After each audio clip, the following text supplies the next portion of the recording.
He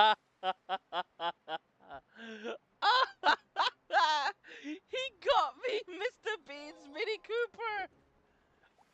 Oh Oh, yeah. that's Oh, brilliant. Oh, so in the game Mr. Beast. Zomboid, one of my players, do me. He sent me a message like, "Hey Nixie, when you get on, I got a little surprise gift for you in your garage." And it turns out to be Mr. Bean's car with the sofa chair on the roof. That's What the hell? brilliant. Yeah, Mr. Bean had a Mini Cooper and he tied his sofa chair to the roof. Oh, that is brilliant.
Hey, girl, want a date? I got a bucket of chicken.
How do you feel about trains? Hey there, it's Ollie from Mashup Games. I've been working on something in secret for quite a while now, and I think I'm just about ready to start sharing it with all you lovely people. So grab a seat, get comfy, get some snacks, and let's talk about it.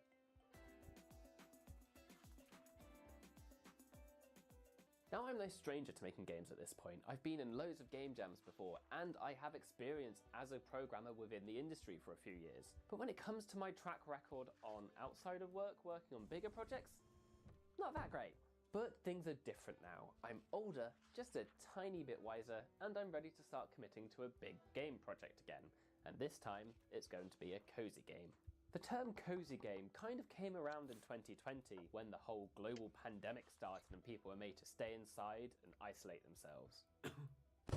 Animal Crossing New Horizons was the flagship for this movement, and since then there's been an explosion of wholesome indie games on the market. Unpacking, Spiritfarer, Disney Dreamlight Valley, Alba Wildlife Adventure, Dorf Romantic, even Power Wash Simulator. These are just to name a few. Even before 2020 there were some big cozy games too, like A Short Hike, Stardew Valley, basically any Nintendo game. People want more games that aren't violent or stressful, but instead calm, comforting, relaxing. And I want to make one of those games. Now I tend to stay away from games that are very bloody and violent and guns and shooting. I more gravitate towards the games that are simple and wholesome, which I guess kind of sums me up pretty well. Cardallion, the game I gave up after 2 years, ultimately failed because the game system I was wanting to make was too complicated. The same thing happened with Project Dungeon. It wasn't simple enough. Maybe making a cozy game is my calling. Maybe I'm meant to make something which is just simple, calm, colourful, and stress-free. Thomas the Tank Engine and Friends, a TV show that started airing in 1984 and followed trains with faces as they crashed into things, casually insulted others, "Hello, fat face," and often stared blankly in the distance. This show defined my childhood. I remember lying down in front of an old boxy TV watching VHS tapes of the classic seasons. Everything about the show was charming, from the beautiful model sets to the wholesome stories, and even some British humour on the side. He said, "My doctor has forbidden me to pull." On the Independent 2009's Happy List, you can find a list of 100 people who helped make Britain a better and happier place to live. You'll find people like David Attenborough, Quentin Blake, Lauren Child, Ian McKellen, Terry Pratchett, Rebecca Adlington, and Thomas the Tank Engine, Train. But then again, if you look on the 2011 Happy List, you can find Viagra. Let's just skip past this point. Look, the point I'm trying to make is that Thomas the Tank Engine was a happy, charming show, and that's what I want to make into a game. Now trains aren't new Hello to the there, game welcome scene. to the If I stream. were to count all the trains that I'm just existed in watching games some on my YouTube fingers, videos I while would I run out wait of for my things. character to Train read Simulator, books. Railroad Tycoon, Station to Station, Railbound, Railgrade, Mini Metro, Sid Meier's Railroads, Tractor Train Set Games, Choo Choo Charles, Islands and Trains. Oh look, I've run out of fingers. If you look at these games, you tend to notice a certain trend. Or should I say, train. That's great, you've been a great audience, I've been here all week. Most of these games can be fit into a few genres: puzzle, strategy, sandbox, and simulation. Maybe you're building tracks for the trains to run on, or maybe you're driving the trains around or from one place to another. It comes with a bit of detachment. It's like you're handling a model railway set, but not that you're in a model railway set. Games like Train Simulator do let you control the trains like you want to, but they're too realistic to the point where the controls are complex and the journeys are too long to hold my attention. I don't want to drive an AP Class 700 from Cambridge to Brighton in 2 hours. I want to drive a little steam train around a cosy, colourful countryside. And you know what game does allow you to drive a little steam train around a cosy, colourful countryside? Legend of Zelda Spirit Tracks. Oh Link's yeah! ridden a horse, I love he's that sailed a game! boat, he's driven a motorbike. So why not drive a train? Not only does a train serve as a mode of transportation between different areas in the overworld, but the journey is a mini-game in itself. You control the train, you control where it goes, and there's loads of points on the tracks that keep your attention. Sound the whistle to get animals to move off the tracks. Navigate carefully around enemy trains. Fire your cannon at targets. Cannons don't normally go on trains, do they? It's a game that is about the destination, but keeps you happy and engaged on the journey too. Unfortunately though, the DS is not a powerful bit of hardware, so it couldn't handle a more dense environment or terrain, which leaves you with leaving quite a bit to the imagination. They used a lot of 2D textures on flat plains, and the overworld looks quite a bit empty. You're also only allowed to leave your train at stations, in which there's a fade to black and a clear change of scene. Just think, this as a mainline game on more powerful modern hardware could be so much more. Look at Breath of the Wild, a recent game in the series.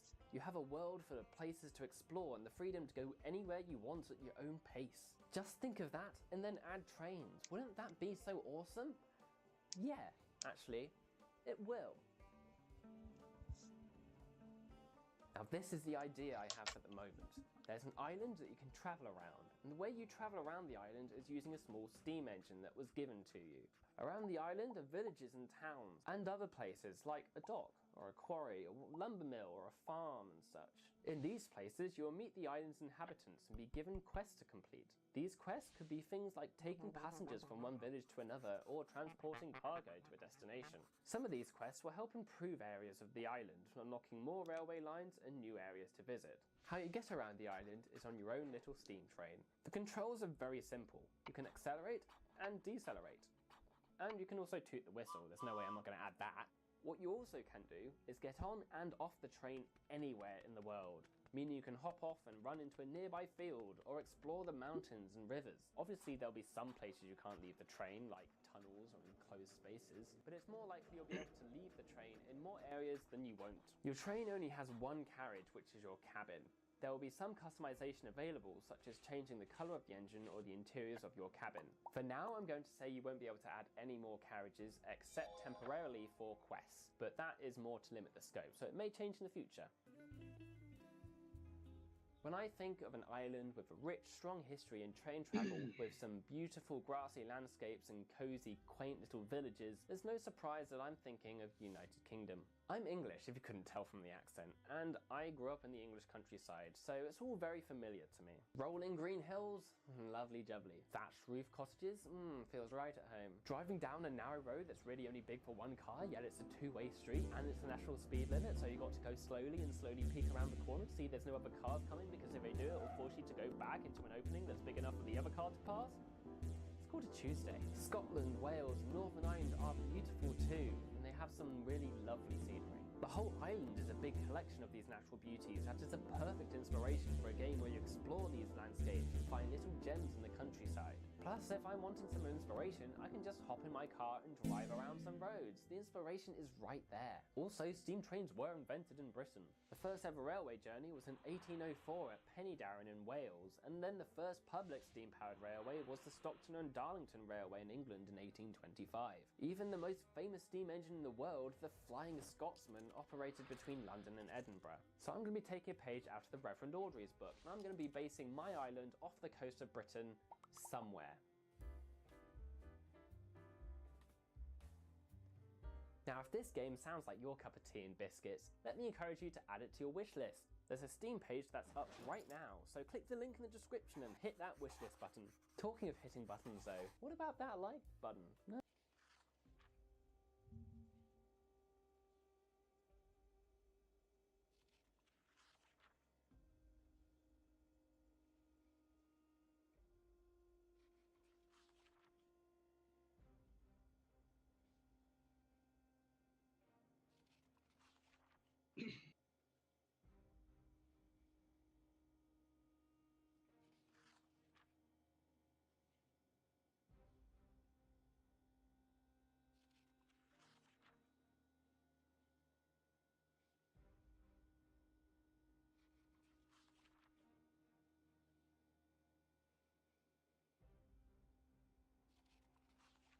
That looks pretty hittable. Ooh.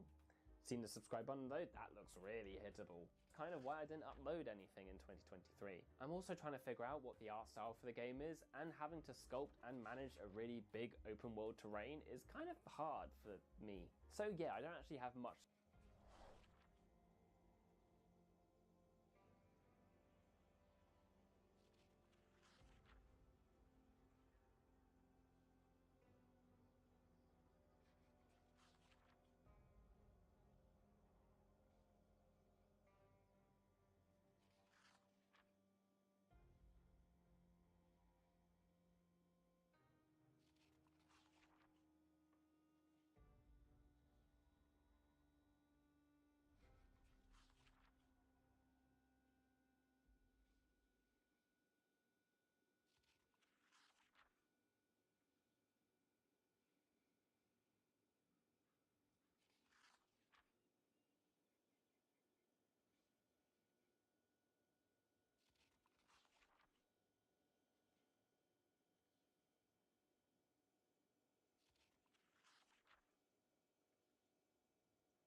Hello there, Eric.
No.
Nexi? Hey, Doomy. Fucking mini. Oh, thank you. That was great. I cracked my ass when I saw that. That was awesome. Fucking, what's his face? Mr. Bean. Mr. Bean mini. That is awesome. I forgot I added that to this mod. It was really hard to get his shit. Really? Too much. Many zombies, many core blockades. Oh.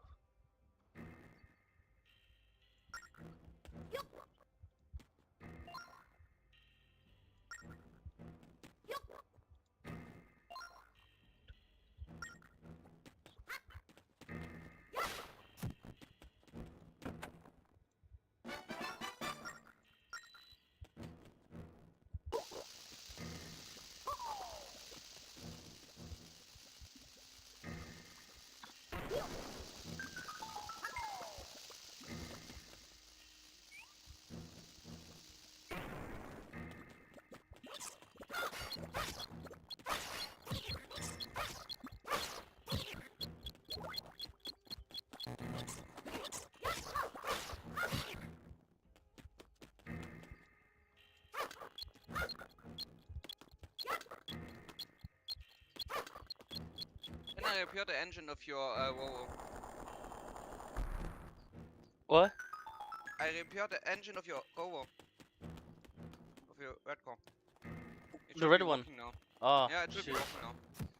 I'll probably use it only as a backup, because I have my Mitsubishi now. And the Okay. gift Subaru that you got me. So many cars. I just hope I don't crash them all for fuck's sakes. I have a fucking McLaren and a Skyline. Wey!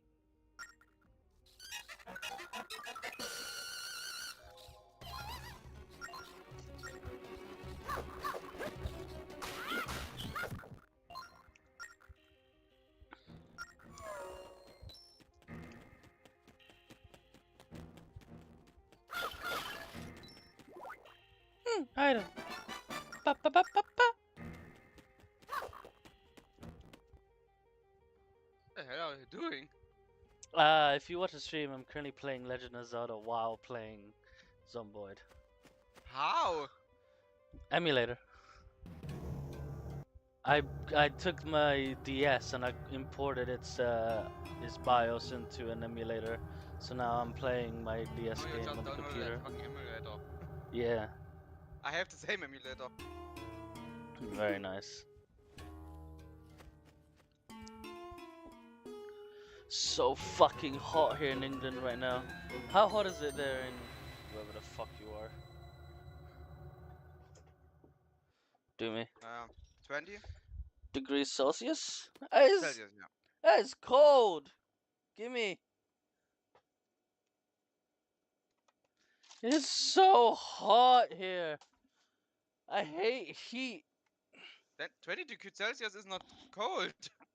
It, I mean, no, but yes. It's colder than here. It's 23 right now. Oh.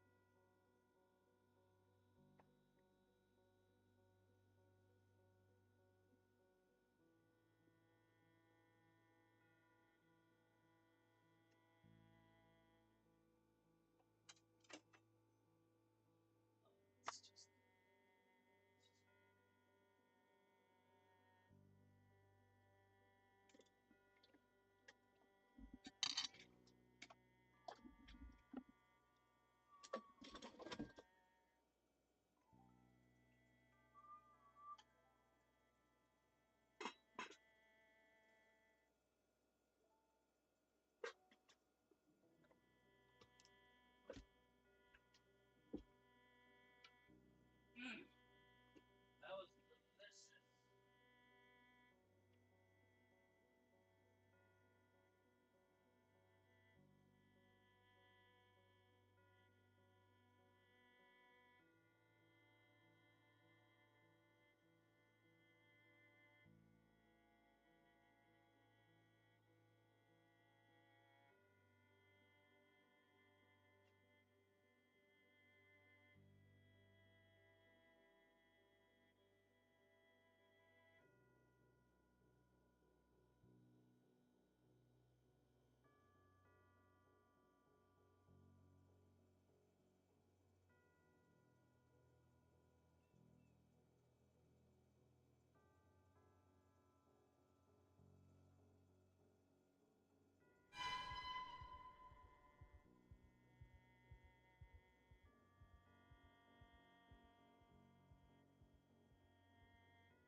Yeah.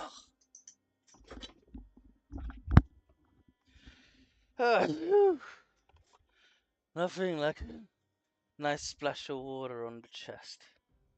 Refreshing.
So cute. Oh, I love this game. I already played it, but on the original system.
Damn, I must have been really dehydrated.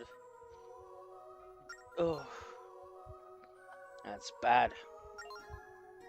The craving to drink that much water must have been really serious.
And there we are, my very first spiritual exploration. Hey.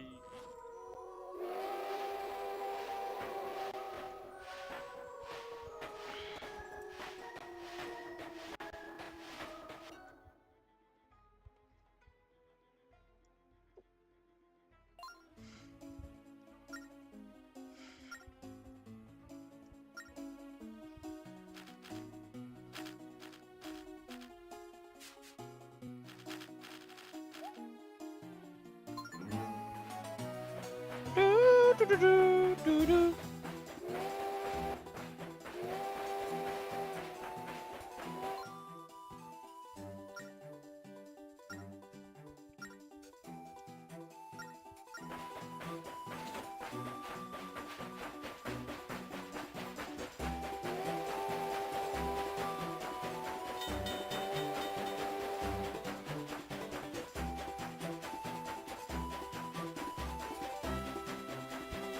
Fucking favorite game.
the way, can you repair my ghillie suit?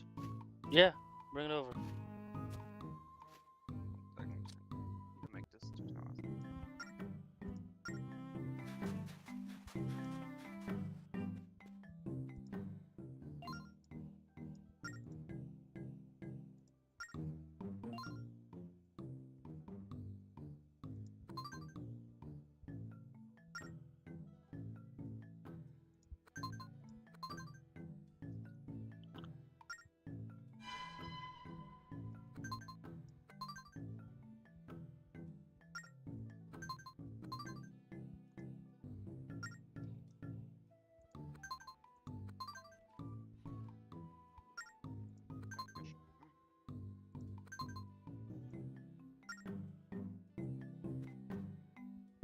It's near the table. I see it.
Um, do me. Yeah. Next thing I need from you is leather. So I need you to go find shoes and boots for me to tear up. Any shoes or just... It has to be shoes that provide leather. So, the name of it is called shoes, dancing shoes, and boots. Those specific ones allow me to convert them into leather that I'll need for doing a suit.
Leather harness? Can you make leather this too? Oh, A leather harness.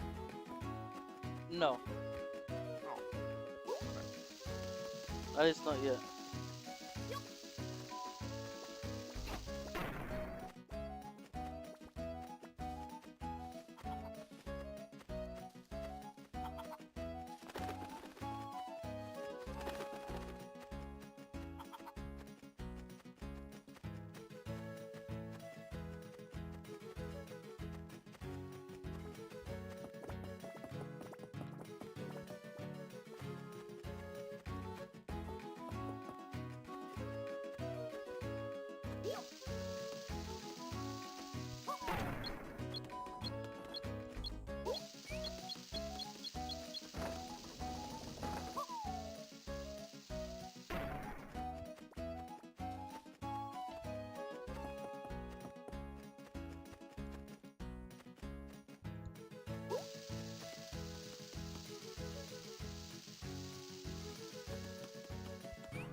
How does my mic even work for this?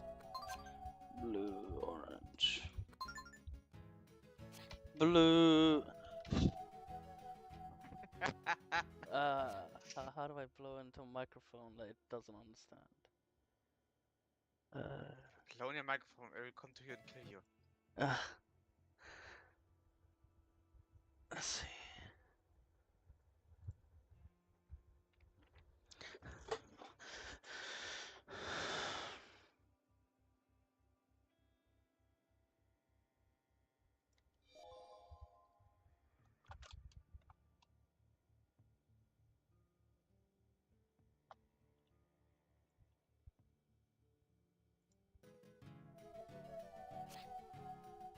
Blue, orange. It doesn't understand I have a physical microphone. Unless Steam hasn't. No, not Steam. Fucking.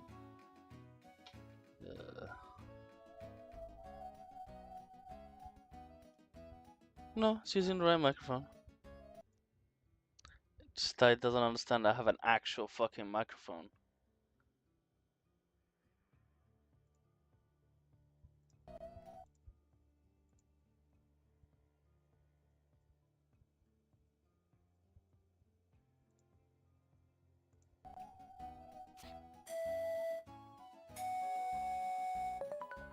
Yeah, I just have to use a sample. No, you will need this thing later.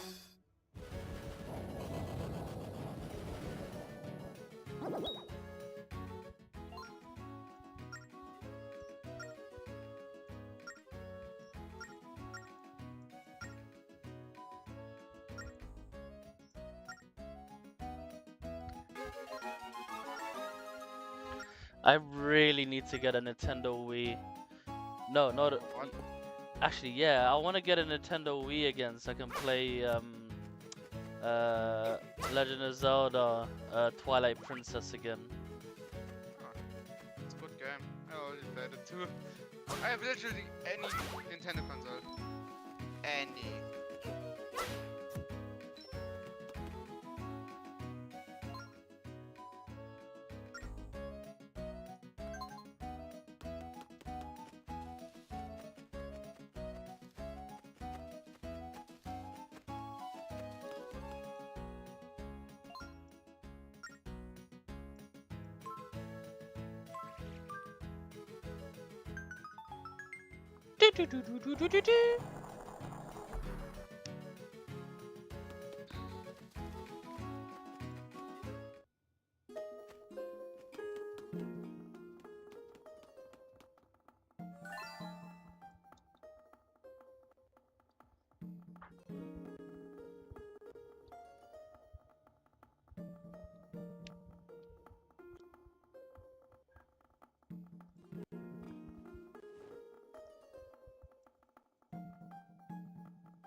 Okay, I have your shoes.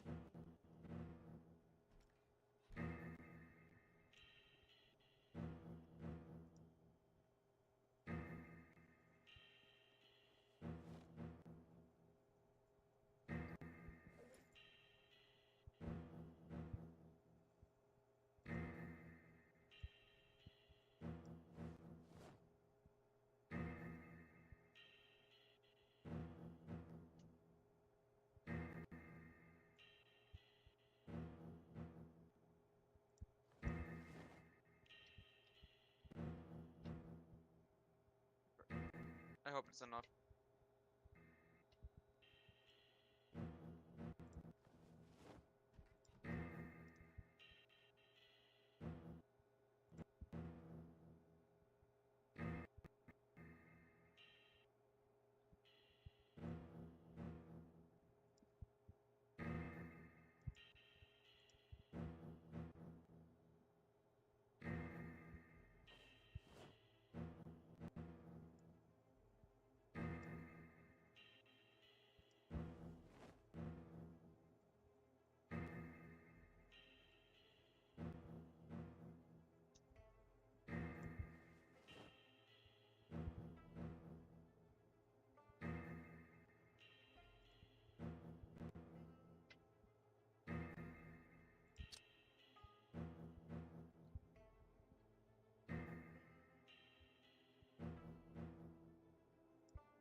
Hey friends, and welcome back to the channel for some more Project Zomboid content. In today's video I'm going to be sharing what I believe is the best build in the game to wrap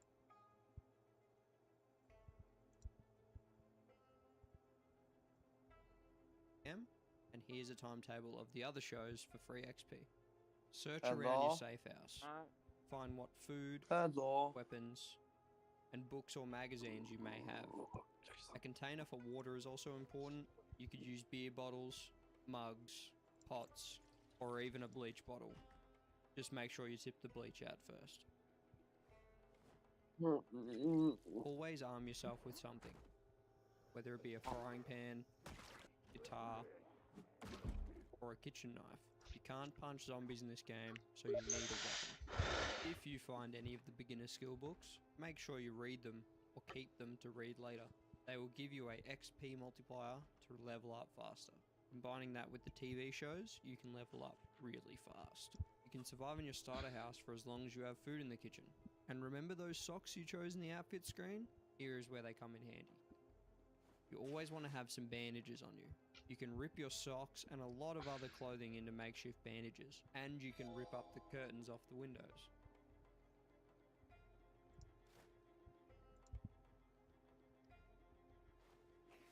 Pro tip, you can disinfect your bandages using boiling water, disinfectant, or bourbon to lower your infection chances on your wounds.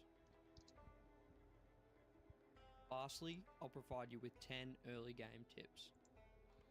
Climbing through a broken window without clearing the glass first is a recipe for disaster. Equip a weapon or an item in your hand, right-click the broken window, and remove the glass. Sprinting should be your last means of escape. You walk faster than zombies, so why tire yourself out sprinting? Sprinting also makes a lot of noise and you'll just tire yourself out while gathering a lot of unwanted dead attention. In your display settings, enable aim outline for any weapon. It will help you learn the range of your melee weapons and see which zombie you are targeting.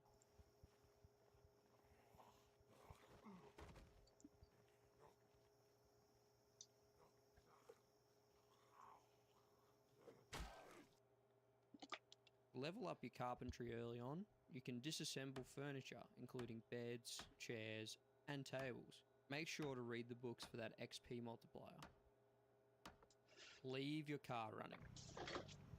Leaving my car running has saved me multiple times where I've gotten overwhelmed and had to retreat back to the car.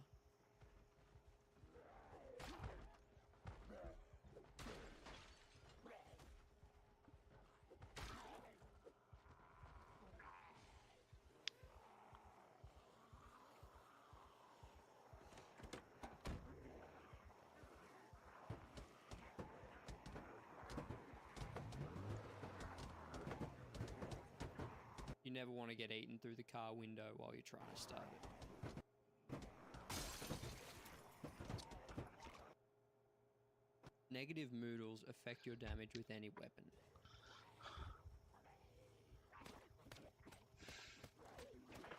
Try try to take care of as many as you can before fighting zombies. You can use beta blockers to remove panic, painkillers for pain, and cigarettes for stress. Guns are very loud, and ammo isn't infinite. Only use them if you have to. When using guns, if your aim skill is very low, stick to shotguns. You won't be able to hit any zombies with a rifle at level 0.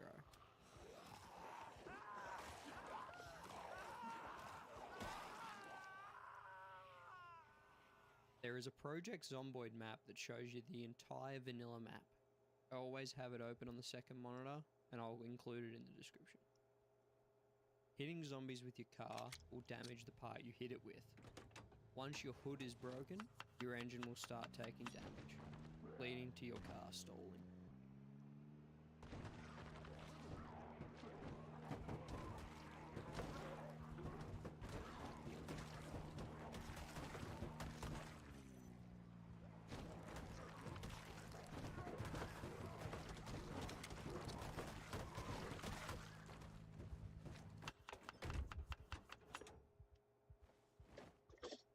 In the next episode, I'm going to cover your first weeks in-game and a detailed combat tutorial. Until then, keep slaying. So, you've survived your first nights in Project Zomboid. Now Only what? one more In level. this video, I'm going to help you survive your first month, how to fight zombies efficiently, and another 10 tips to help you along your journey. First off, I just want to thank everyone so much for checking out my last video. The support really blew me away. All the comments, subs, and checking out my other videos has really made me appreciate making videos. I can't wait to make more. I've also made a Discord. If you want to join, click the link in the description, verify your account, select the roles, and you're good to go. I will post all about upcoming videos and even needing people to be in future videos. And that red button down there, chuck that a press for me too. Thanks, mate. And now, into the video. First thing I recommend you do is pick a base location. Browse the map online and pick somewhere you want to live. Rosewood Fire Station is a good base location. It has massive garage and upstairs that has a kitchen and it's semi-fenced off. You can easily chuck some fences up and secure the big backyard. Once you've cleared the location you want to set up in, secure it. Throw up some boards I on the need my suit windows, back soon. know your entry and exit points, and start Yes. transferring all your loot inside. It's my highest You protection unlock from wooden biting. crates at level 3 carpentry, and the metal crate at metal working floor. The metal crate has a capacity of 80, 30 more over the wooden crate. Until you have these unlocked, you can use all kinds of temporary storage. A lot of houses and their garages will have shelves that you can pick up. The double metal shelves are great. Make sure you pick up both parts. You can pick up items by clicking on the little cabinet icon in your UI, below the health and crafts menu. If you need specific levels or tools to pick up an item, it will tell you in this menu. Storing your food is also pretty important, since fresh food has 3 stages: fresh, stale, and rotten. Freezing your food will mean it will last longer in its current state before falling down to the state below it. I freeze all my food and defrost it when I want to cook it, meaning my food stays fresh for the longest it can be. Keep an eye out for the popsicle fridge, as it has 100 weight capacity for freezing food. Cooking into meals makes your food go a lot further than just eating the ingredients. The game has plenty of meals for you to make, including soups, stir fries, pies, salads, burgers, and many more. Experiment around with pots, pans, and ingredients together to make plenty of interesting dishes. Within your first month, you're going to have 3 events happen. Water and electricity will turn off, and the dreaded helicopter event. Dealing with the water turning off is easy peasy. All items that would usually have water, like sinks and toilets, will now only have a finite amount of water in them. Collect a heap of garbage bags on your adventures. 20 to 24 is the most you'll need. Try and have level 4 carpentry for when the water shuts off, as you can make a rain collector crate, and then a rain collector barrel at level 7. For emergency water, I recommend grabbing a few of the water dispensers. They hold up to 250 units of water and are fairly common. Electricity can be annoying to deal with if you aren't prepared. Powering your house is just a matter of finding a generator and a generator magazine to hook it up to your house. Finding a generator magazine can be painful if you get unlucky, so make sure to keep an eye out for it. Hoard gas cans when you can find them. and fill up as many as you can while the power is still on. Gas stations will require an additional generator to pump gas, so keep an eye out for additional generators. Now, the helicopter. The evil, noob, slaughtering helicopter. The helicopter will come to your world between day 6 and 7. It flies around your location attracting zombies. If it spots you, it will fly around your location for the duration of the event. Staying inside will completely negate the effects of the helicopter, only causing the zombies to migrate around your location. So be wary when leaving your base after the event is over. You can listen out on the radio in the days previous to find out when the event will happen. And finally, some items to be on the lookout for. The sledgehammer. It can destroy tiles, which helps you break into places of interest or help you remodel your base. The pipe wrench. It helps you plumb your rain catchers into your sink. Simply place your rain collectors above a sink or other plumbed item. Right click with the pipe wrench in your inventory and you'll be able to hook it up. It also automatically purifies the water and you won't need to boil it. Can opener. An absolute must have. Pretty common item, but make sure you always have one. Tweezers. You can use them to get glass and bullets out of your wounds, so always have one in your bag. You don't want to be stuck without them. Disinfectant. Always, always, always have some disinfectant on you. Wounds can get infected pretty easily if you aren't paying attention. Use either bourbon, alcohol wipes, or the disinfectant bottles to deal with the infection. Part 2, the combat tutorial. Combat in Project Zomboid is very unique, and everyone plays the game differently. I'm going to do my best to explain the absolute basics and some tips and strategies. I won't be covering multi-hit in this tutorial. Now to start, your playstyle. You need to discover your own playstyle. You will like some weapon styles better than others and have to change your playstyle around that weapon.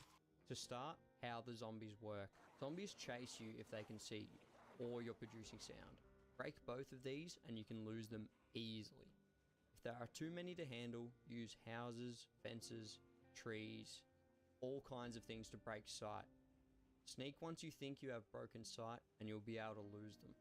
Zombies tend to stick to doors and windows, break them, and then continue coming after you. So use this to your advantage. Now for the absolute basics of fighting zombies. Number 1, always be moving when you're in aim mode. Never let the zombies catch you standing still. Number 2, learning when you can and can't swing is crucial. You've got to determine that if you hit the zombie in front of you, will the zombie behind him grab you? If the answer is yes, you need to push. If the answer is no, you can swing. If there are more than 2 zombies in swing range, you need to fall back. Number 3, practice by fighting 3 zombies at a time. You can learn when to push and when to swing. Keep adding zombies until you can handle more and more at a time.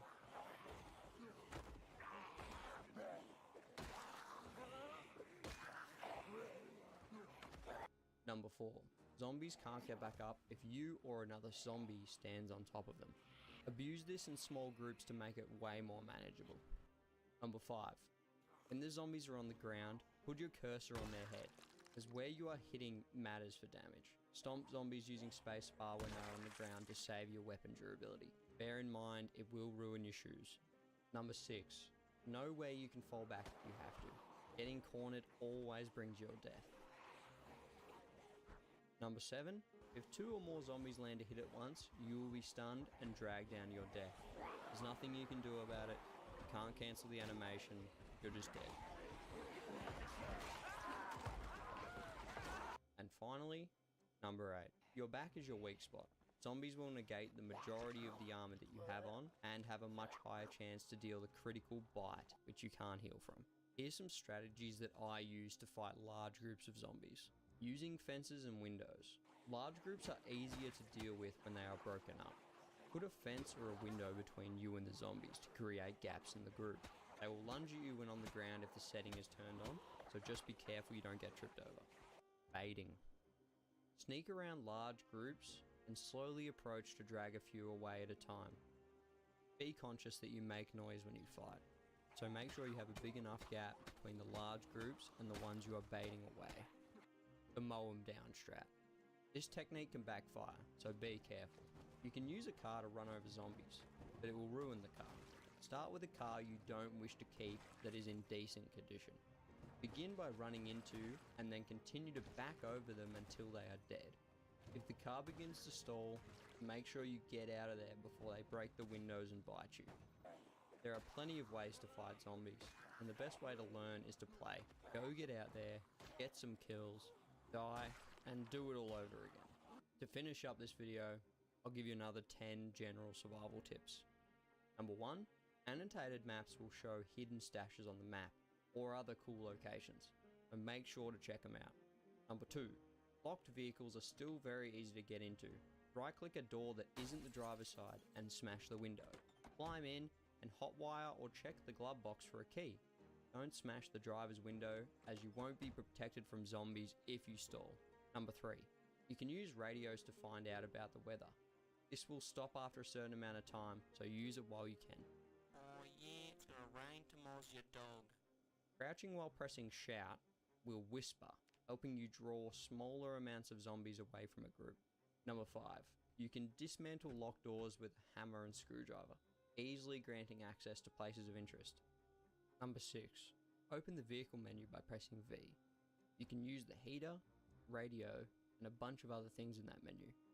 You can quickly switch seats by pressing Z and then selecting a seat. Number 7, you can fix your exhaustion by right-clicking a seat and using the rest option. The progress bar will show how far you are off being completely rested. Number 8, always put canned soup into a pot and then cook it. It will give you much more nutrition and mood buffs. Number 9, rush places with large amounts of fresh food and throw it into nearby freezers. It will preserve it for way longer, and you can come loot it all later when you have transport to move it all. And finally, number 10, trees can obscure your vision, so always be ready for a fight when you're walking through the trees. Until next time, everyone. Surviving your first month is very difficult in Project Zomboid. You go through losing power, water, and your family and friends. In this video, I'm going to guide you through the best ways to survive your first months in Project Zomboid. Unless you plan on living off canned goods and gas station snacks forever, you will need a farm, forage, fish, or trap for your food. I'll go in depth about each one in this video, so you'll never worry about going hungry. These game mechanics may change in Build 42, so if you're watching this after Build 42 has come out, some of this info may be out of date. First off, farming. Farming is the easiest way to feed yourself at the start of your first month, when you have plenty of fuel at the local gas station. Gas stations do run out of fuel eventually, but it will take a long time. Basics of farming start with a trowel or a shovel and seeds. You can use any vessel that holds water for watering your plants. Raiding 1 or 2 garden stores will supply you with enough buckets, watering cans, and seeds to last you forever. Side note, never take the farmer occupation or gardener trait. The only benefit it gives you can get with a magazine, and leveling farming is easy, so you don't need to worry about the early levels. The benefits of a farming level are purely more information on your plants. It doesn't affect speed or yield. Pause this here to read what level gives you what benefit. When harvesting your crops, make sure to leave at least half to seed. You'll only receive seeds when crops are left to seed. Lastly, 5 tips for farming. Number 1, leave as many containers that catch water outside near your crops. Try and build your rain catchers near your crops also. Number 2, you can farm on your roof or anywhere. With a sack and shovel, you can collect dirt and then put it wherever you'd like. Number 3, putting spacing between your crops will help stop disease spread. Number 4, rotten milk can be used for the mildew cure. It doesn't have to be fresh. Number 5, this building just up from Riverside is loaded with sacks of fresh produce. Once you're in a few weeks, take a trip there to load up on rotten produce for your compost boxes. Fertilizer takes 20 hours off the grow time, which is nearly half for carrots. It also has the chance to grow worms, which can be used to trap birds. Next up, foraging. Foraging could be a whole video on its own. There's a lot of minute details, but I will only cover some of the really important stuff that the game might not teach you. First up, search bonuses and debuffs. There is a lot of different things that can affect your ability to find items in search mode, such as the weather. Never forage in rain, snow, or fog, as the debuffs are up to 75%. Also never forage at night. The debuffs are higher again at up to 95%. Forage when your character is at its healthiest. Negative moodles will affect your searching up to 95%. Your traits and occupation will also affect your foraging. The big occupations that affect foraging are veteran, burglar, chef, farmer, and park ranger. When searching, always be sneaking or in aim mode. They will increase your search multiplier by up to 33%. And even if you don't want the item, still dismiss it by right-clicking, so you can get the XP. Secondly, the items you will find. You are most likely looking for food, and you can find a lot of different food foraging, including mushrooms, berries, and small animals. Never eat the berries or mushrooms you find unless you have read the Herbalist magazine, or started with the Herbalist trait. They can be poisonous and kill you very, very quickly. You can also find rats, frogs, squirrels, or rabbits. Make sure to butcher them and then cook them into dishes like soup or stews to make them go further. The wiki page for foraging has a lot of small details that I didn't cover. Definitely worth a read through. Here's another 5 random tips for foraging. Number 1. Having an umbrella equipped will reduce the rain penalty by 90%.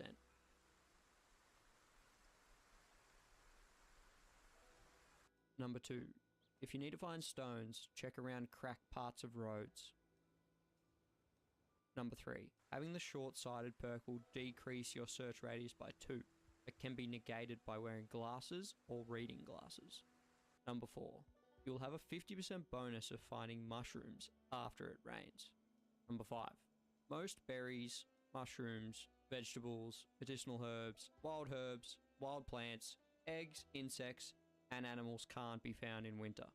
The next 2, fishing and trapping, have supplies needed that you can gather using farming and foraging. Worms are gathered from... Sorry, can't hear ya on fishing. Fishing provides a godly amount of food, and if you're collecting the worms from composting and collecting the insects you find during foraging, you will always have bait. You can get bait with fishing nets too, which are very cheap to craft using twine and wire. To start your fishing adventure, put your phone on silent so the wife's Susan ringing can't scare the fish away, and put your bait, rod, or spear into your main inventory, not your bag. It is also advised you don't use the fishing lures until you're at least a few levels into fishing, as you may break or lose them. Increasing the fishing level increases the quality of fish, chance to catch something, and reduces the chance to break the line, lose bait, and lose baited fish. The higher the quality of fish means more calories for the fillets you get out of it. In the vanilla game, there are several different types of fish to catch. The bass, the catfish, the crappie, the perch, the pike, the sunfish, and the trout. Make sure to butcher your fish into fillets. You can also make sushi out of them. Finally, we are going to cover trapping. Trapping can be a great passive way to gather meat for your meals. It's something you check once a day, as they only work when they are 75 or more tiles away from your character. But you need to make sure you are checking your traps once a day if they are baited, as zombies are attracted to traps with animals in them, and they can also destroy your traps. When you should check your traps also depends on what animal you're trying to trap. If it's for a rabbit or squirrel, they are caught between 7 PM and 5 AM. Get familiar with baits of your traps. There are plenty of non-perishables that you could just eat that can be used to trap certain animals to make your food go much further, such as cereal, peanuts, and peanut butter. You can't just place the various traps wherever you want and expect to catch everything. Here is a list of zones that you should be placing your traps in. Depending on what animals you are looking to trap, there is no limit on how many traps you place in an area. So once you find the right spot, go nuts with the traps. To finish up the video, I'm going to give you 10 items you should always hoard for long-term survival. Number 1, any item that can hold water. Fill everything you aren't actively using with water to start building a freshwater stockpile in case you aren't prepared with water catchers when the water eventually turns off. Number 2, twine. Twine is often very overlooked. But once you start trying to build things such as log walls or traps for trapping, you'll very quickly realize you need quite a lot of this stuff. So grab it when you can. Number 3, garbage bags. It seems silly that you should hoard garbage bags, but when you're running downtown, always grab them. You can never have enough water catchers in your base, and when you are dying of dehydration, you're going to wish you grabbed them. Number 4, digital watches, porta discs, cordless phones, earbuds, headphones, TV remotes, video games, radios, walkie-talkies. You'll find hundreds of these over the course of your first couple months in game. Hoard them all until you have the appropriate electrical skill book and disassemble them all. You'll need the electrical scrap to repair your generators. Number 5, military boots. Always have a couple spare pairs at your base. They can be pretty rare depending on your location. When you stomp on zombies, it does damage your shoes, so always have a spare pair or 2. Number 6, cars. When you have secured your base, start driving around, hook them up to the back of your car, and drag them back to your base. Practice your mechanics on the cars you don't want, and try and keep all the good condition parts for your daily driver. Once you have built up a stockpile of scrap cars, use them to block off roads and maybe place them around the walls of your base. Number 7, nails. Hoard boxes of nails whenever you find them. I've been stuck countless times trying to build a base when I've run out of nails. You can never have too many nails. Number 8, tools. Hoard 3 or 4 of each tool, so you'll never be stuck without something if you break one. Propane torches are the exception. You should always grab those no matter how many you have, because they store propane in them, which can be hard to find sometimes. Number 9, propane tanks. If you ever see this barbecue, grab the propane tanks out of them so you'll never be stuck without propane. And finally, number 10, soup pots, bowls, frying pans, roasting pans, and saucepans. You need these to start dishes such as stir fries, soups, stews, and many others. Fill them with ingredients, cook and freeze them to keep them from going stale. Consider chucking that subscribe button a push for me, and share this video with your friend that sucks at Project Zomboid. Until next time everyone, keep slaying.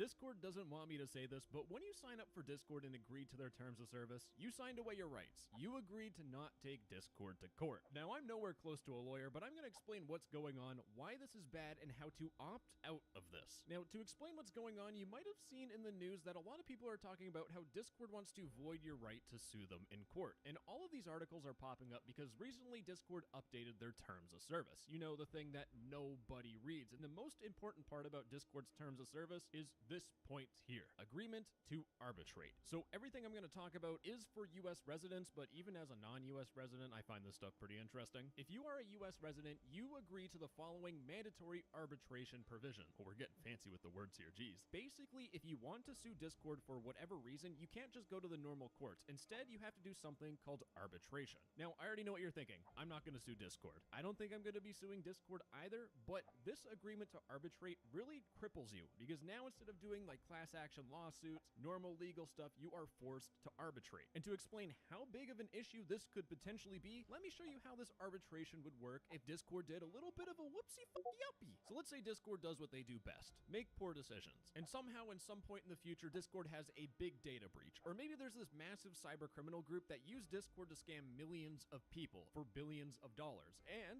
we figured out through a little bit of investigation that Discord did nothing to stop it. Or maybe it turns out that Discord was training your messages on AI, even though they said they wouldn't. Now let me be super clear. I made these up. These are hypothetical situations that could happen in the future. In reality, Discord actually has been sued. Parents sued Discord because their children were experiencing what happens a lot on Discord, unfortunately. So this real life example plus all of those fake potential scenarios would be perfect for a class action lawsuit. Now, do you see that handsome man on the screen? Yeah, that's me, and I definitely know what a class action lawsuit is, and I didn't have to go on Wikipedia to figure it out. But basically, a class action lawsuit is where a whole bunch of people were affected by something that Discord might have done. Let's say there was a data breach. Well, all of those people will group up, and they will be represented collectively by a couple of lawyers, and they will sue Discord for buckets of money. Man, it'd be nice to have some of that money, right? Well, you can't, because you agreed to arbitrate. You cannot be part of the class action lawsuits. That means if Discord did anything stupid and you want to sue Discord, you literally need to 1v1 Discord's legal team through arbitration. And it's not just Discord's arbitration process, but you also agreed to Discord's dispute process. And again,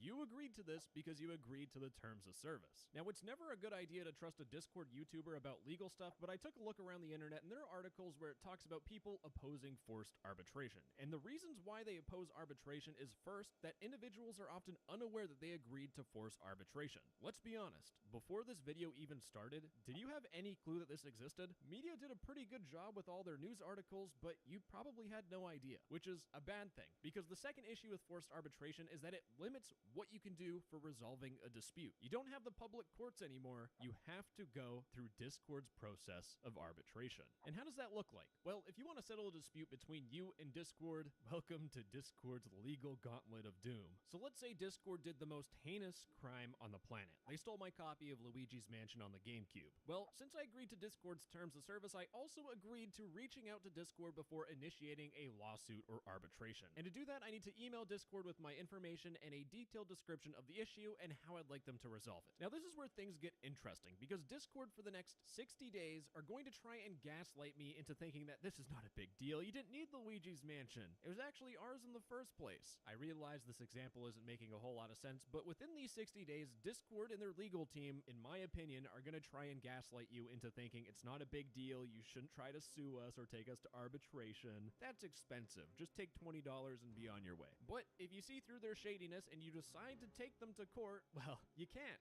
because you agreed to arbitration. So now it's time to go to arbitration. Now, what is arbitration? Well, Discord outlines what it is, but holy shit, it is dense and boring, and it really doesn't matter about the details because you're going to be opting out, which I'll show you how to do later, and you should do that. But arbitration is kind of this informal court. You have Discord and their lawyer, you and hopefully your lawyer, and then you have an arbitrator in the middle, who is usually an ex-judge who will hear both sides of the stories, what damages you want, etc., all the details. So the arbitrator will use all that information and the Tonka gears in their brain to make a decision. And this is where things start to get bad, and why this whole arbitration clause is bad. Because here's the thing, Discord's arbitration is binding on both you and Discord. So what that means is once the arbitrator comes to a conclusion, you have to do what they say. You can't appeal it. And remember that website made by people who knew what they were talking about? Well, they also pointed out the same issue. Arbitration is a private system without a judge, jury, or a right to appeal. So we know that once the arbitrator makes their decision, you can't appeal it. That's just how it is. But things are even worse because arbitrators aren't required to take the law and legal precedent into account in making their decisions. So any past legal case, they're not going to think about that. And the thing that really ticks me off the most is the fact that there is no appeal or public review of any of the decisions. All of this is private. If this isn't public, then people don't know what bad stuff Discord has done because it's all settled privately behind closed doors. No one can know about it. And do you want to know the best part about Discord forcing you to arbitrate? It's the fact that you've been forced to arbitrate since 2018. Back on October 16th of 2018, Discord made a blog post talking about the terms of service feedback and changes. And during this time, they introduced their new arbitration and class action waiver clause. And the thing about this article is that it actually peels back the curtain a little bit because Discord explains why they changed it. This is what Discord wants you to think when in reality, it's a little bit different. Discord says that the current legal landscape in the United States of America is such that class action lawsuits can be abused. We at Discord are just trying to protect ourselves from the evil people. It seems rational, but let's actually see what the reality is. Discord doesn't want any class action lawsuit against them, even if Discord makes a royal fuck up. If they leak all of your data, they don't want to be involved in a class action lawsuit. This is solely used to reduce Discord's liability. Most people aren't going to solo 1v1 mono Discord's legal team because they are corporate lawyers. Those people aren't human. They're aliens. But class action lawsuit lawyers are a whole different breed of monster. And with a class action lawsuit, it's just a lot easier to sue Discord because they do all the work for you. But if you agree to arbitrate, you can't be in a class action lawsuit because you didn't opt out. And if you're not part of the class action lawsuit, then Discord doesn't have to pay as much money, which explains why they force you to arbitrate. But the thing is that not everything is black and white because class action lawsuits have a lot of cons and a lot of pros. For example, there was a class action lawsuit against Facebook in Canada where they used a whole bunch of people's faces for sponsored stories, and they sued them for a whopping 51 million Canadian dollars. And what do you get for being in Facebook's ad without your consent? $200. $51 million, and you get 200. So, where did the $51 million go? Well, it goes to those good old class action lawyers who probably use it to, like, I don't know, buy another fucking yacht or something. something. For legal reasons, this is my opinion. Please do not sue me. But the benefits of class action lawsuits is that it punishes Discord a lot. If Discord had to pay $51 million for their big royal fuck up, that is a good punishment. And Discord wants to avoid being punished, so they're gonna be a good company. And Discord's gonna be more inclined to do that if everyone opts out of the arbitration clause. Now, just like class action lawsuits, arbitration is a mix of both good and bad. It's not just 100% evil or 100% positive. It's confusing as all heck, because arbitration itself is really expensive. But if you look through Discord's arbitration agreement, they actually do something pretty good. You're gonna be responsible for the first $100 towards the filing fee. And if you're seeking less than $75,000, Discord will pay the remainder of the filing fee and both parties' administrative fees. Unless, of course, the arbitrator finds that you're making a completely bogus legal statement or it's frivolous, but Discord will cover your costs, assuming you're not trying to seek more than $75,000. So that is a benefit, but if you take a step back and think about it for a second, Discord would much rather pay $75,000 than, $51 million. So business-wise, it makes a whole bunch of sense for Discord to do this. And for the rest of the pros and cons about arbitration, funny enough, Discord actually put them in their terms of service blog post, because if you scroll down, they have a whole bunch of resources, but they have this article here pointing out how someone can abuse class action lawsuits. And if we open it up, it talks about how Netflix class action lawsuit shows that class action lawsuits are mostly about making lawyers rich, which I can agree with this. However, they also made a blog post as a counterpoint. Here's another article by the same dude detailing how arbitration is not much better. And if we open it up, it says that the system may be bad, but arbitration is worse. And the thing about this article that I really want to point out is that they say in cases between businesses and individuals, which most likely will happen if you go to arbitration with Discord, businesses win nearly 97% of the time. 97%. And it's not hard to see why, because arbitrators are usually chosen jointly by both parties, but the companies are the ones that are going to be back for more and more arbitration. And if an arbitrator rules against the company, then they won't be on the future list at all. Like these people say, it doesn't take a genius in game theory to recognize that the arbitrator will be under tremendous pressure to side with the company so that they can, keep their job. Everyone is about self-preservation, and the companies exploit it so that they win 97% of the time. All right, I'm going to stop role-playing as Saul Goodman, and I'm just going to hit it with you straight. If this arbitration agreement was meant to protect you only, Discord wouldn't force you to arbitrate. This arbitration agreement is only to protect Discord's best interests. So instead of losing 97% of the time, let's figure out how to opt out of this agreement. You can actually opt out of arbitration by emailing an opt-out notice to Discord, which I'll show you how to do, but the main thing I want to point out is that if you opt out of arbitration, nothing will happen to your Discord account. You won't be punished, nothing. Now, the super important thing is that you have a time limit when you can opt out, and right now you need to opt out within 30 days of April 15th, 2024. So that means that you need to opt out by May 15th, which is pretty soon, so get on it right now. And just as a side note, if you register your Discord account, you can opt out within 30 days of making it. But you're a Discord degenerate. You've been on Discord for multiple years, I know you. But like I said at the beginning, this only applies to people in the United States. If you ain't part of America, you don't need to worry about any of this, so you can click off the video now. Bye-bye, I love you. Mwah. All right, my freedom people, let's do this opt-out. So what you need to do is you need to send an email to arbitration-optout@discord.com. Again, this will be in the description. Just copy and paste it so you don't mess anything up. For the subject line, we're going to do arbitration opt-out-user ID. We're going to fill out the user ID a little bit later, and then copy and paste the body of the email. Now, we need to replace this user ID, email, and name with actual information. So I filled out both the email and the name because that's obvious, but now we need to find our user ID, which you might have not done before. But what you need to do is you need to go into Discord, go to your user settings, scroll down to advanced, then you need to enable developer mode. Once you do that, go into any one of your Discord servers, send a message, then right-click your name and click copy user ID. This is a unique number that identifies your Discord account. And we need to include this because if you change your account's email, you kind of just want a paper trail, okay? This is just covering your ass. So we got this big number. We're going to go into Discord and we are going to replace user ID with that number. Both both in the subject line and also in the body where it says user ID. Now at this point, if you're American, click on that big send button, baby. You want to send this email to Discord, and also make sure to save this email. Keep this for your records in case you ever do need to sue Discord, which hopefully you don't have to. But again, I'm surprised every day by what happens on Discord, because every day you just get your brain rotted even more. That's all I got, gamers. Hopefully the legal jargon that I was explaining was actually tolerable. And chances are, while I'm editing this thing, I'm gonna try my best to make it somehow enjoyable. If I did it, good job me. I'm giving myself a pat.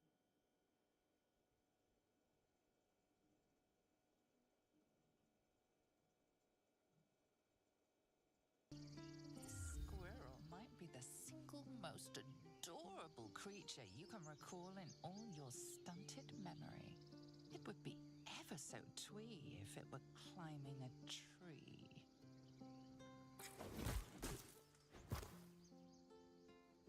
Do you always take on such terrifying foes? You stare at the body before you.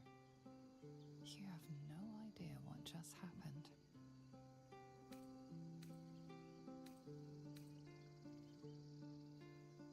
The swirling bile cauldron of your brain is cooking up a poison stew.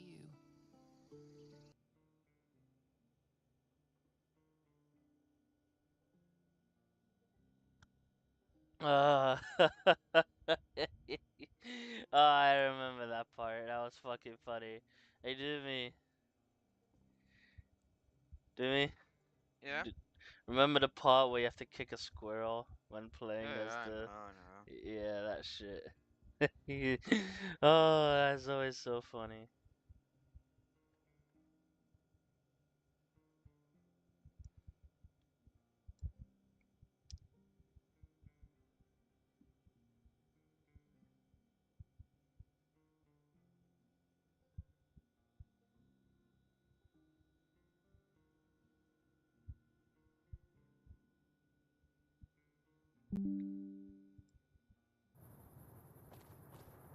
Marshall, we've been over this.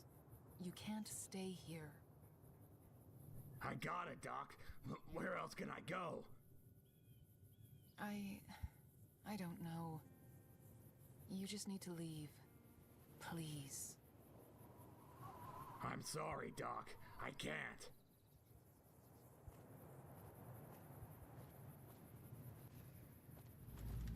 What are you looking at, Smoothskin? Ain't never seen a glowing zombie before.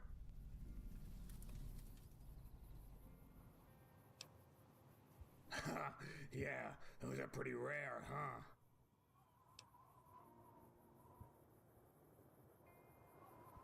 The zombies who tell you that are just sensitive. Look at me. I'm practically a corpse. If I was a Smoothskin, I'd shout zombie too.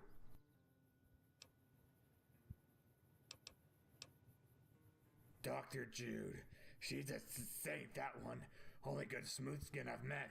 She cares about me, but I'm still stuck out here. I came here for treatment, but they say I was too dangerous, and now they want me to leave. It's the radiation, they say, but that's bull. I won't be here that long, just as soon as the shakes go away. Is that really too much to ask?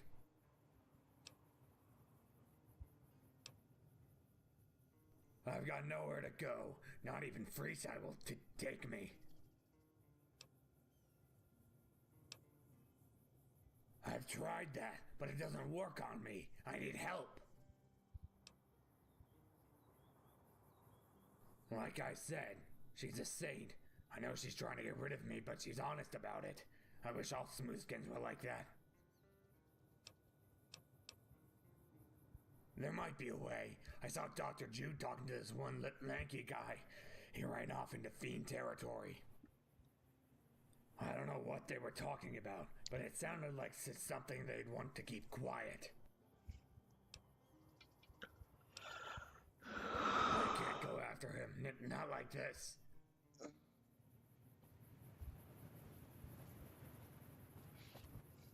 Sorry, I didn't see you there. I'm a bit busy at the moment. If you require medical attention, I suggest you go see Dr. Usanagi. Oh, You saw that? His name is Marshall. He's unique amongst ghouls. A non-feral glowing one. And he's also an alcoholic. Which is why he came to us. We want to, but his condition poses a problem. As a glowing one, he's constantly emitting radiation. That's bad enough on its own, but it could be a death sentence to our patients. That's why I'm trying to get him to leave.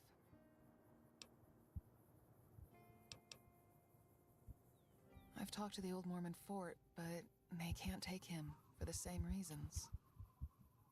There is a standalone followers outpost he could go to, but I haven't been able to get in contact with them.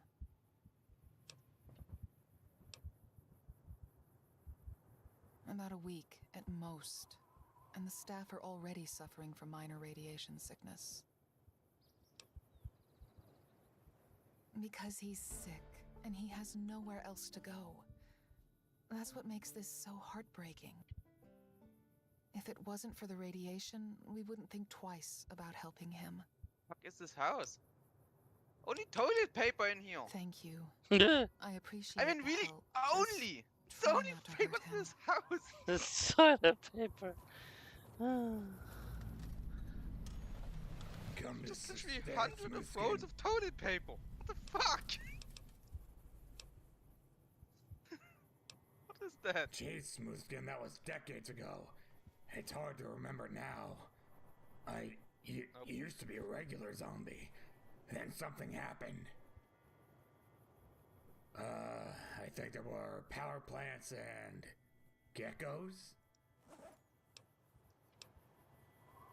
You can't do this to me. I don't have anywhere to go. Please.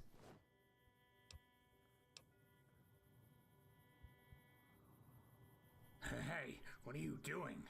I feel great. I don't know what you did, Smoothskin, but I feel like I'm alive again. I'm free.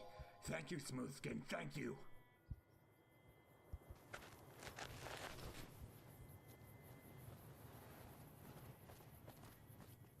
Come to stare, Smoothskin.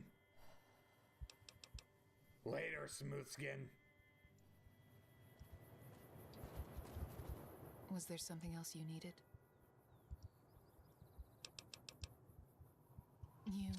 You did?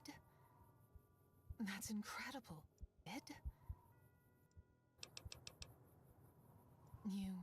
You did? That's incredible. Thank you so much. You did what none of us could. What none of us were brave enough to do. We could use more people like you.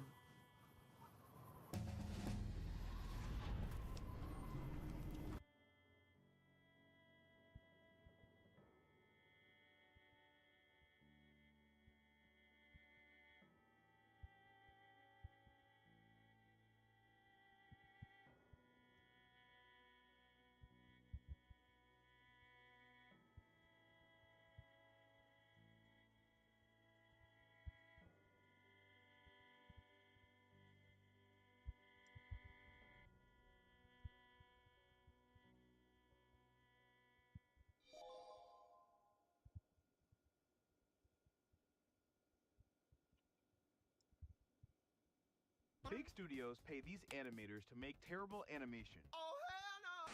So I found the funniest part of making any animated movie. Here's some rare footage of 3 iconic movie moments before they were done, and it's way too funny not to share. Okay, so CGI technology has advanced so much that movies look more believable than ever. Since we are so used to seeing the final product, it's always hilarious to see the first step of the process. So before a scene can look like this, it looks like this.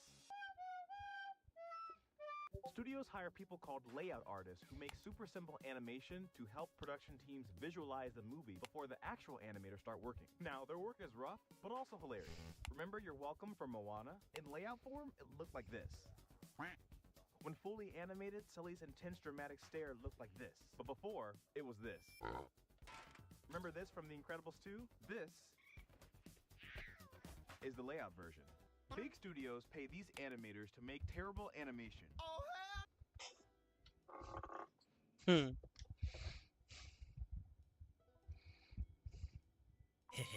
I think I'll order you. Sir, I'm not in the menu. If you'll... I'm only $14.99?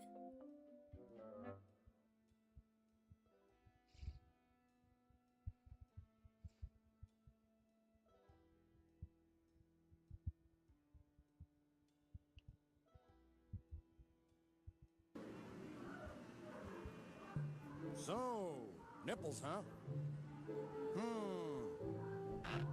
No, sir, I don't think I have any use for rubber nipples. But I'll tell you what, though. Do you have any rubber wall?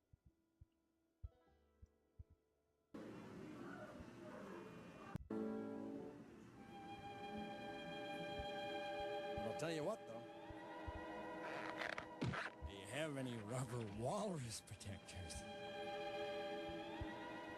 Call the police.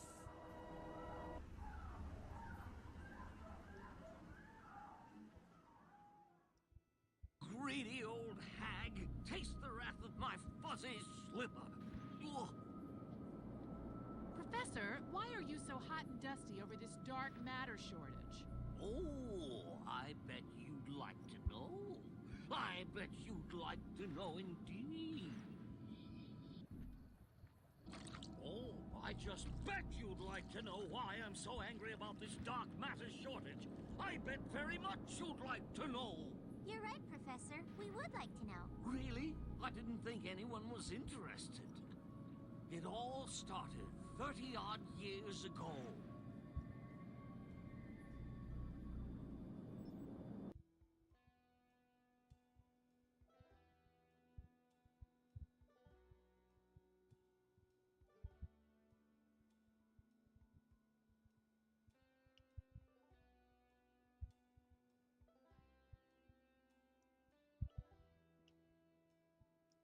Hopper, Hopper! All my frogs went to sleep for the winter, so I don't have a horde anymore. Want to come with me to search for a new one?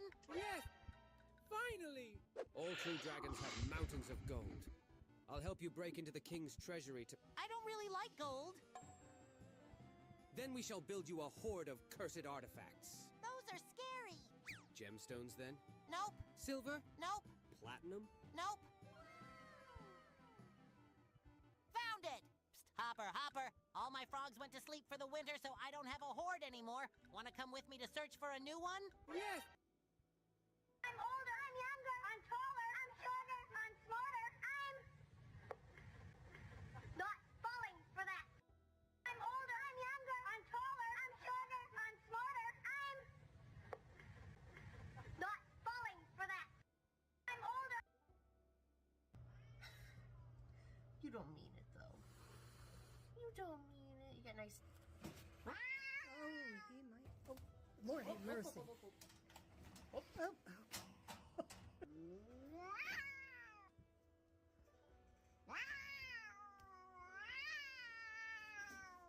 You need a hobby. Cats right now that are jaundice, and I'm having to force feed and get. What? You another? You want to try? Oh, there's my new. In November 1996, Anton, it's 5 p.m. Your contract says no overtime.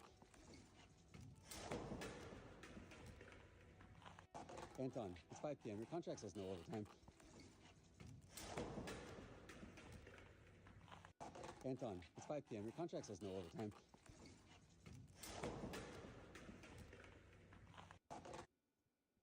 Do you recognize the design on this Helldivers 2 cape? Well, you should, because it's actually all the negative reviews that the game got when PlayStation announced PC players would have to connect to a PSN account. But now that they changed their mind, the community is rallying to create something to commemorate this victory for democracy. It really started to blow up when CEO Johan Pilstedt tweeted this image of a quote, accidental cape design, which got community members making other versions of the design. This one, dubbed the Prodigal Son, even features a tall blue column, referencing Operation Cleanup, the new campaign that the community is working on to reverse the effects of the review bombing. And it's working. As of now, the game's rating has moved up from overwhelmingly negative to mixed. What's even better though is that Arrowhead is apparently thinking about making the graph an official cape. They just haven't thought of a good name for it yet. What do you think it should be called?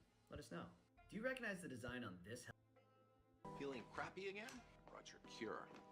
I'll give you an IV of the stuff, but frosting fits to get stuck in a little tube. Is this a joke? It's not a joke, not a lie, not an attempt to defraud in any way.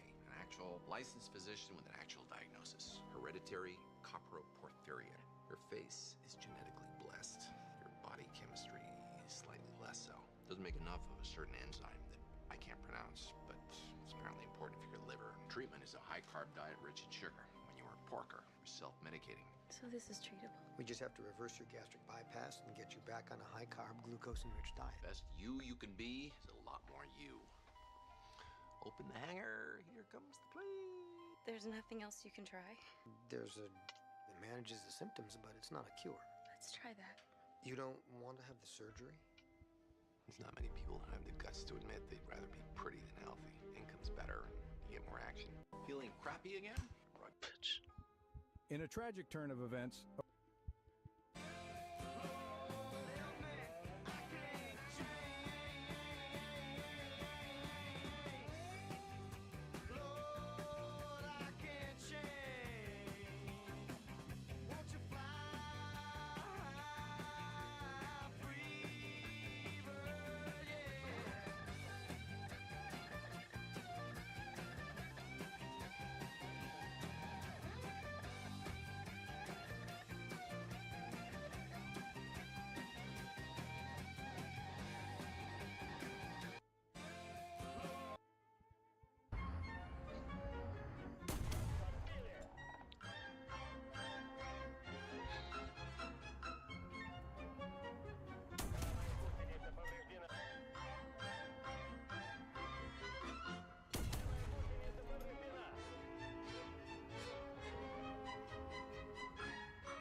Excuse me, what the actual fuck?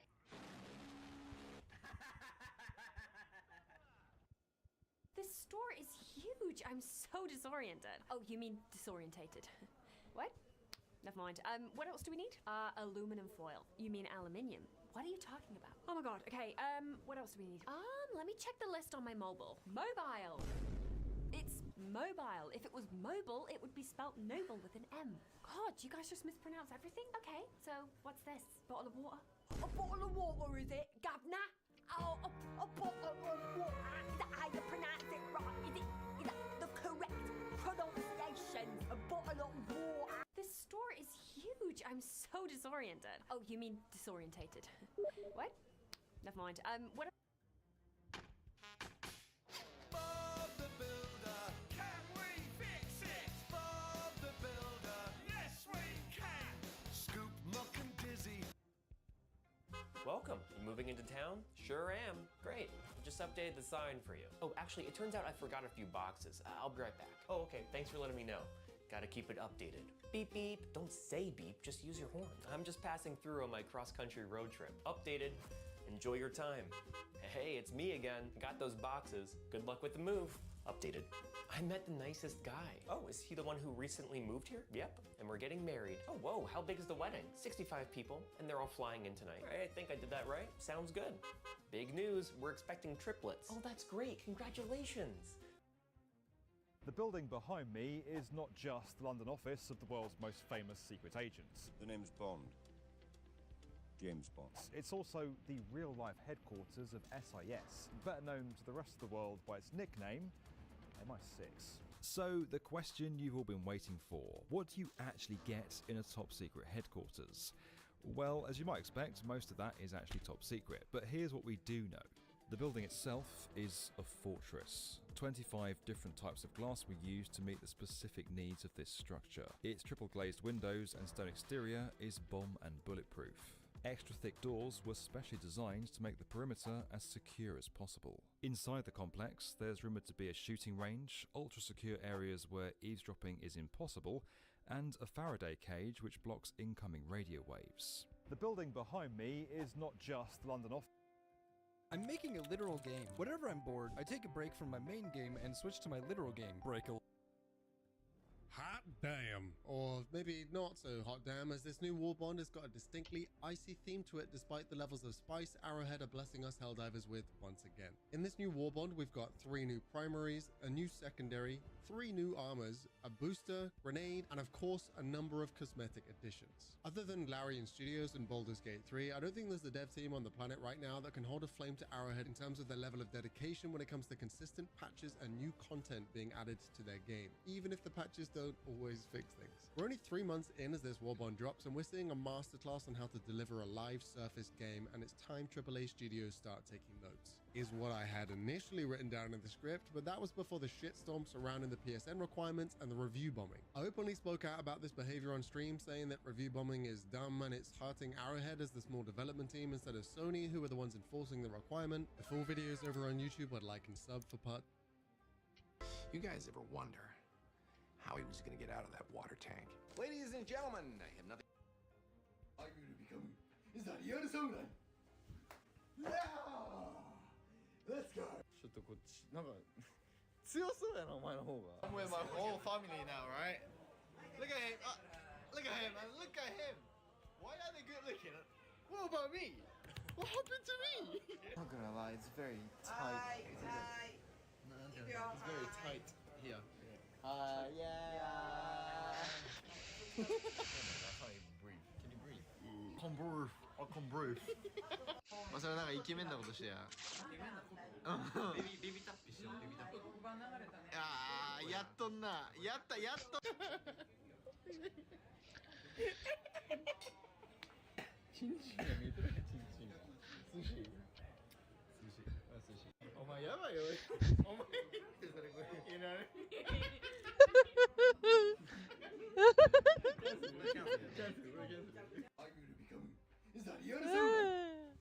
I love him. P64, T64, P64, T64, T64, T64,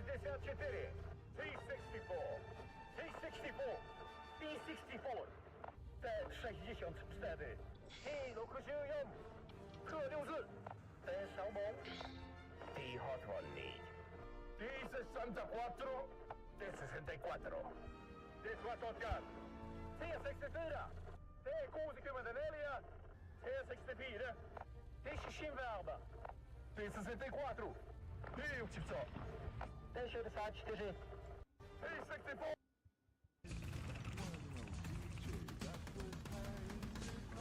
Back up. Yes! You are my sunshine. How are you, officers? What can I do you for? Well, look at this. Power windows, power seats. I'll bet you the thing costs $6 grand, huh? Yes, and it has a roof, but it's hidden. Hey, what kind of work do you do? An individual of your particular ethnic persuasion? Maybe he's a noted athlete. Yes. Starting forward for the Detroit Darkies. Where'd you get the car? And the suit. I stole them both. Car from your wife, suit from your grandmother. Hey. What do we have here? Concealed weapon? Hey, it's his grandmother's suit. Hey, what's this? Probably. Listen, I have rights, and I demand to see my lawyer before you press that small button on the side firmly. Press it. That, gentleman, is a standard issue neuralizer, but you're not gonna remember that. And just because you see a man driving in a nice car does not mean it's stolen. I stole that one, but not because I'm. How are you, officers? What can I do you for? Well, look at this. The general's daughter. How many Meet the Team videos? Mac, we just got our first paychecks. Take this money and turn it into giggle water. What the hell is that? Yeah, that's your social security tax. Government takes out money, then gives it back when you retire in 50 years. stupid government thinks it's smarter than me. I can handle my money. Put $5 on any two animals fighting. And I'll eat the loser. We're gonna be rich. Yeah, we'll never need government help. Help me, government. We need our social security checks. Make it rain a modest fixed amount. Here comes the money. Here we go. Money talk. Here comes the money.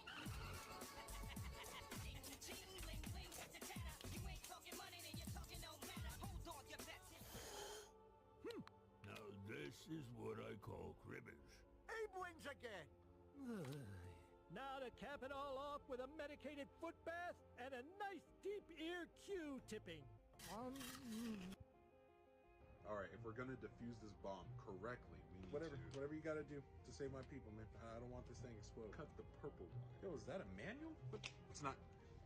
Have you been basing all your knowledge off this comic book? I find that believing helps. Alright, if we're gonna defuse... How far can a 7-year pen draw? When I first started, I was pretty disappointed actually because it didn't want to put down ink. You can literally see it just randomly stop writing and then start again and then stop again. No other writing utensil's ever done that. This pattern lasted the whole time I did this until the thing put multiple gashes down my paper. This was the worst pen ever. The only reason it ever lasts 7 years is because nobody's gonna use it. I think it stopped writing because of mechanical failure, but it only went 244 laps, which is only 0.39 miles. How far can a 7-year pen draw? When I first started, I was pretty disappointed actually because it didn't want to put down ink. You can literally see it just randomly stop writing and then start again. And how many tech priests does it take to change a light bulb? One, of course. But wait, the ritual rekindling requires a second acolyte to bless the holy incense. So two perhaps. But that can be done with preparation. No, the sect of the unbroken cog says that 3 must be present to witness the act. But the maintenance canticles, 7 is the correct number. You forget yourself, Archmagospace, and prove that 10 is mathematically the only correct option. He was ousted as a heretic centuries ago. 42 is always correct.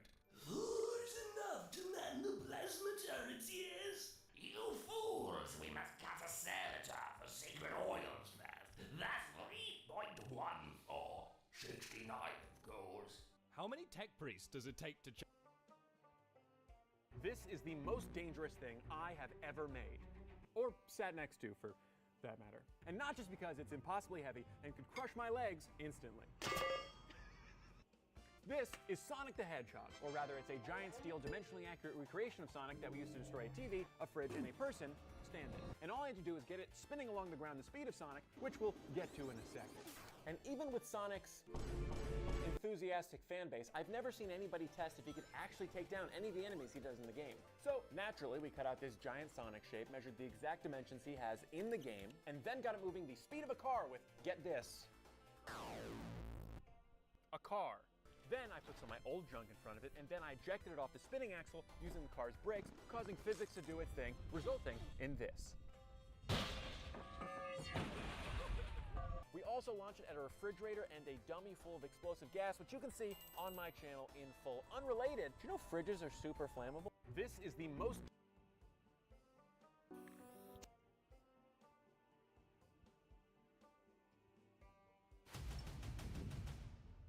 Every time we do something like this, there's like a moment when it becomes real. It has become real. And I don't know what would make it better. Like if it was my car, I wouldn't want to do this. But the fact that I've rented this means there's a very uncomfortable conversation that might need to be had. Fuck.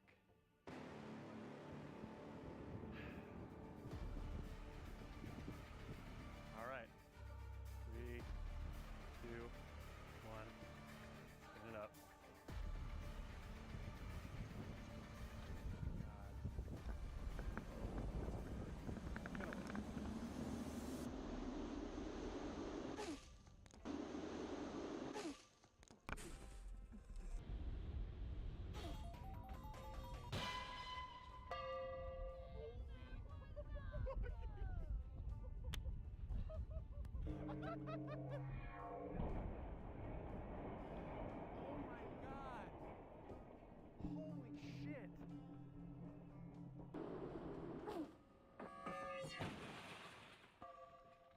my god, we have to pick that up. So I didn't record that. I'm joking. Fuck you, Myron. That literally could not have gone better. It just fucking, it did not care. There's like a big sheet of metal behind this and just fucking blasted right through it. So just so you understand sorry, I'm just looking at this ant. Do you see this ant, Myron? How did you live, buddy? So, sorry, just so you understand the power of the blade, this dug maybe a 2 to 3 inch hole in the ground, like nothing, and then continued to spin. I'm kind of scared to see what it does next. Okay, so now we know that this thing works. The question is, what else do we blow up with it? Well, in the game, he hits a lot of enemies. The enemies are robots, usually of like forest animals and stuff. And we could build a robot just to throw a saw blade through it, but that seems like a lot of work for nothing. So we have the next best thing. Sure, it may look like a fridge until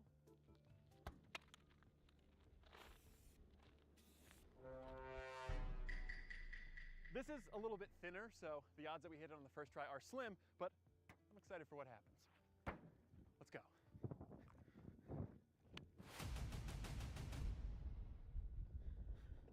It's nerve-wracking every time. Just because it worked once doesn't mean it's not gonna fuck up the next time. Which means that scientifically, it's gonna miss 3 inches to the left. Yeah, it didn't.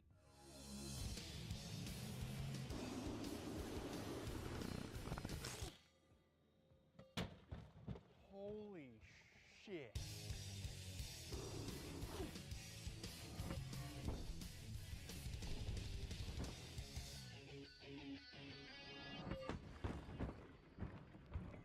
Does it look kind of bent now? Yeah, sure it is. Yeah, it does.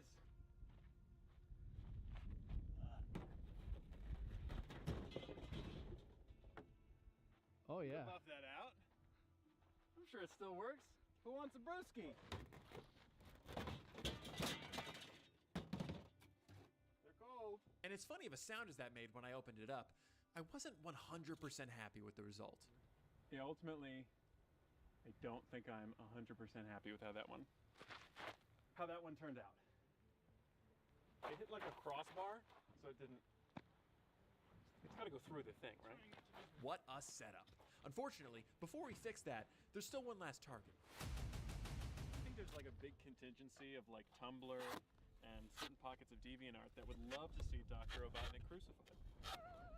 And finally, we're making it happen. I don't think you're allowed to talk about Sonic fan fiction holding a shotgun. We've transported the one and only Dr. Robotnik to the desert to be hit by our saw blade. Now, this is for hard video, so with 2 cans of explosive with air, which is why it would be out. This is hot as shit. No, it's constantly to some flam.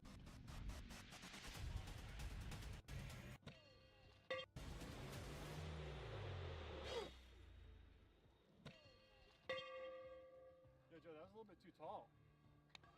Yes. Yes, it was too tall. And really, really not ideal for reasons I didn't immediately notice. Well, that's not good. You gotta get the flare out of his hand.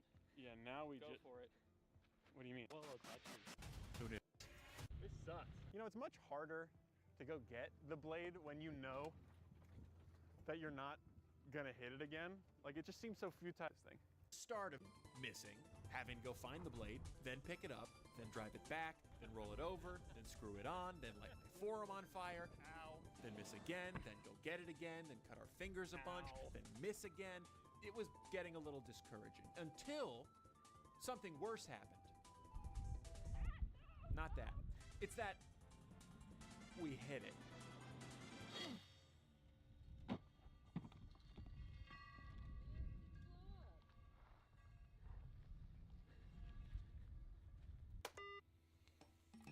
Yep, after countless tries, just barely grazing his thigh. And it popped his head off too. It wasn't really what we were going and slide in real life. Sonic's powering in the faces, which is fast. Which brings me to our plan B, which is safer, heavy for his size. Yes, it is just a cannon made from scrap metal that uses black powder to delete anything in its path, guaranteed. But is it what's and then cut our cameraman Myron off mid-sentence. I have a... Holy shit. And there you go.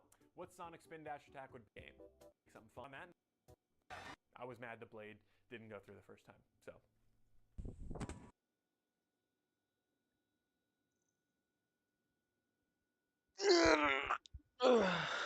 Whew.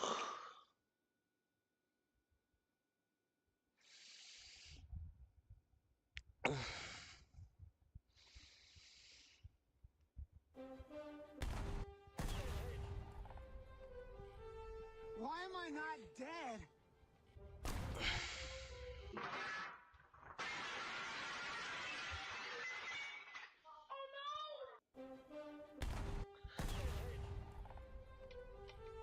Why am I not dead?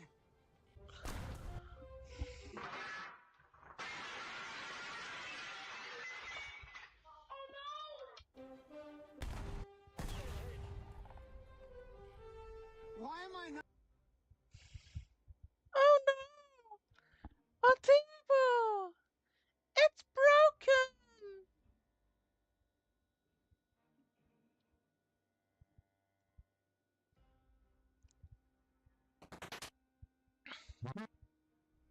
Yeah!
I'll do anything. I'll do whatever it takes to.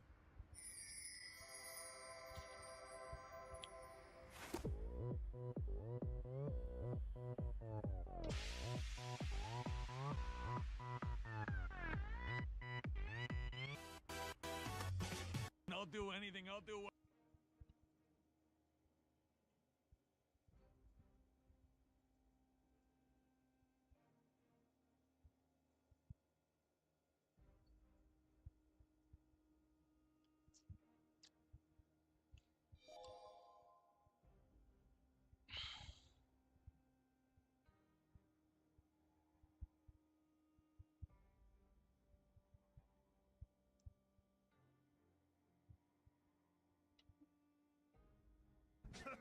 And how do you intend to kill us? Oh, no, I can't kill you. But my buddy can. Say hi, buddy.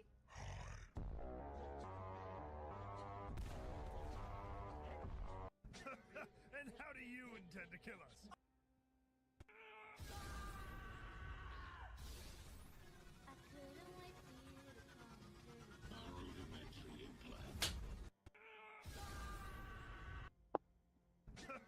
And how do you intend to kill us?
Get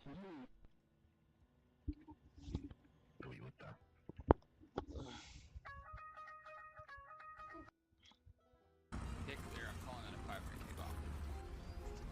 Sending in an eagle. Bullseye, he's done. Pull up. Altitude.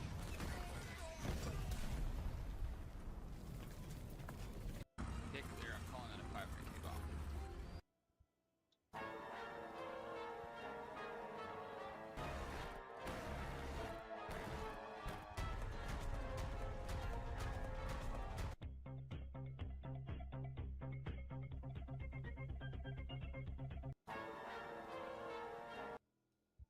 Alright, here goes. I spent every last penny on this F-20 Tiger Shark, so let's see what it can do.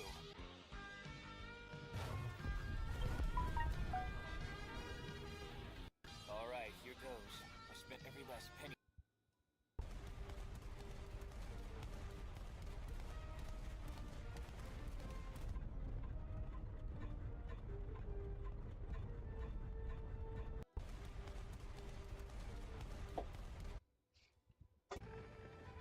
I drive.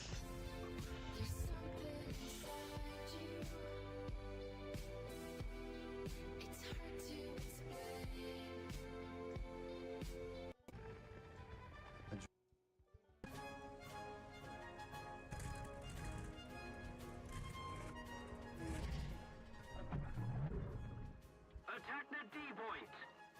Attack the D.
Got nothing in my brain.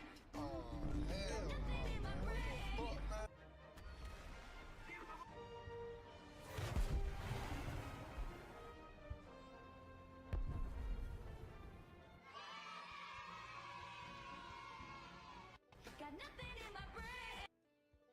Should we bring it back? Absolutely.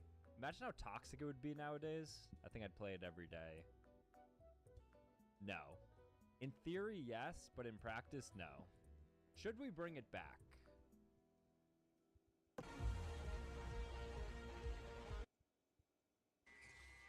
Suck brick, kid!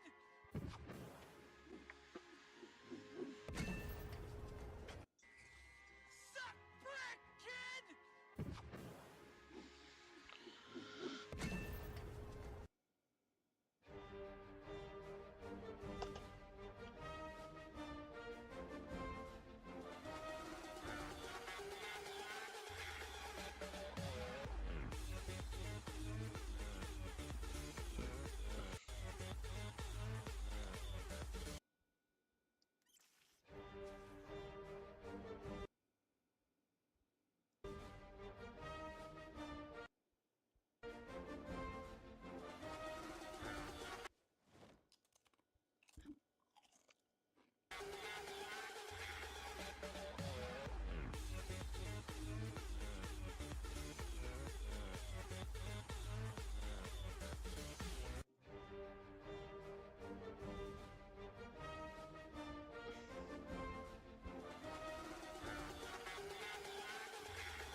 I'll do anything. I'll do whatever it takes to...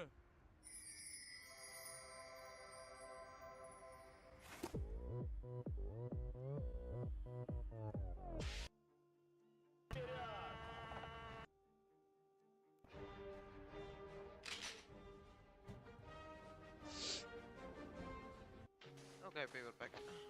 Okay.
No, Squidward, I meant good for your soul. Oh, please. I have no soul. No, Squidward, I...